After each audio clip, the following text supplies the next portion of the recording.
राधे राधे भाइयों, नमस्कार। आज आपको बताने जा रहे हैं कि वृद्धावस्था में किस तरह से आदमी के योग पैसे के बनते हैं और कैसे योग होते हैं। आप लाइक और सब्सक्राइब करो तो बताऊं आपको। पहली बात होती है हमारे हाथ में वृद्धावस्था में पैसे का आवागमन किस तरह से होता है और पैसा कैसे बचता है। यदि किसी व्यक्ति के, जैसा कि आप देख रहे हो कि हमारे जो ये रेखा बनी हुई है, ये ट्रायंगल बना हुआ देख रहे हो आप, और उसके ऊपर एक ट्रायंगल बना हुआ है इस तरह से। तो भाग्य रेखा का गणित, भाग्य रेखा इससे आके टच होती है।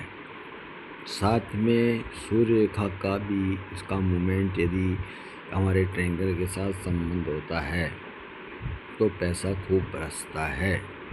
दूसरी बात होती है कि हमारी हार्ट रेखा जो बनी हुई है, वो सीधी जुपिटर पॉइंट पे आनी चाहिए और जुपिटर उठा हुआ होना चाहिए। साथ में यदि हमारी रेखा भाग्य रेखा दो बनी हुई होती है, एक जीवन रेखा के साथ में होती है और एक दूसरी रेखा यहाँ से बृहस्पति की आती हुई यदि ट्रायंगल को टच करती है तो अच्छा कहलाता है। यदि ट्रायंगल यदि बीच में से यदि इस तरह से दो भागों में यदि कट जाता है तो इसका प्रभाव थोड़ा कम होता है। साथ में आपको एक चीज़ बताना चाहूँगा कि यदि हमारे जो मरकरी के ऊपर यानी कि बुध के ऊपर छोटी छोटी रेखा अच्छी कहलाती है, धन को बताती है। आपको एक चीज़ बताने जा रहा हूँ, यदि हमारे जीवन लाइन के बीच में, जैसे कि आपको देख रहे हो आप कि केतु का पर्वत कहलाता है, केतु का स्थान कहलाता है। ये रेखा यदि घूम के केतु स्थान के ऊपर इस तरह यदि ये जीवन रेखा के साथ आती है तो बहुत अति शुभ कहलाता है यदि वृद्धावस्था में पैसे आने की होती है। मगर ये कि जीवन रेखा के बगल में जो रेखा घूम के अंदर जा रही है, केतु का स्थान कहलाता है, इस पर खड़ी रेखा होना अच्छा होता है। ये रेखा कटनी ही नहीं चाहिए, ये कटना नहीं चाहिए, घुमा हुआ करता है तो उसका प्रभाव कम हो जाता है।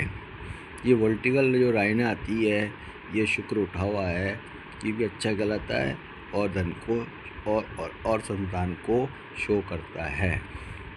साथ में आपको एक चीज़ बताना चाहूँगा भाइयों कि हमारे जो माइंड रेखा जो बनी हुई होती है, ये छोटी होनी चाहिए और अच्छी होनी चाहिए। सॉलिड मतलब इसका दो भागों में होना अच्छा माना जाता है।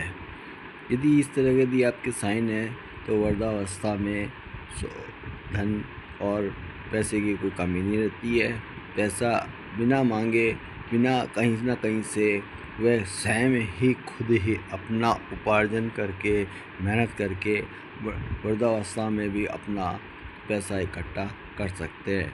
यदि इस तरह से यदि साइन आपके आदमी हो तो मेहनती आदमी होते हैं और कला के साथ जुड़े हुए होते हैं, उनको और वर्चस्व की प्राप्ति करते हैं, साथ में प्रतिष्ठित भी होते हैं और विद्वान भी कहलाते हैं।